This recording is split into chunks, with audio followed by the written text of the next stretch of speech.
بسم اللہ الرحمن الرحیم۔ اللہ کے نام سے شروع کرتا ہوں جو بڑا مہربان نہایت رحم والا ہے۔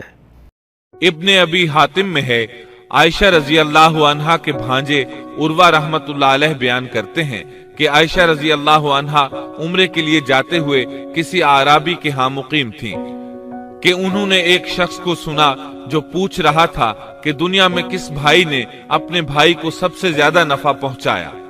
اس سوال پر تمام لوگ خاموش ہو گئے اور کہہ دیا کہ ہمیں اس کا علم نہیں۔ اچانک ایک شخص بولا کہ اللہ کی قسم مجھے اس کا علم ہے۔ عائشہ رضی اللہ عنہا فرماتی ہیں کہ اس شخص کی بات سن کر میں نے دل میں کہا یہ شخص کتنی بڑی جسارت کر رہا ہے کہ انشاءاللہ کہے بغیر اس نے قسم اٹھا دی۔ پھر لوگوں نے اس سے کہا کہ بتاؤ۔ اس نے کہا موسیٰ علیہ السلام، جنہوں نے اپنی دعا سے اپنے بھائی ہارون کو نبوت دلوائی۔ عائشہ رضی اللہ عنہا فرماتی ہیں کہ میں یہ بات سن کر دنگ رہ گئی اور دل میں کہا کہ واقعی اس سے زیادہ کوئی بھائی اپنے بھائی کو فائدہ نہیں پہنچا سکتا۔ اللہ نے سچ فرمایا ہے کہ موسیٰ علیہ السلام اللہ کے پاس بڑے آبرودار تھے۔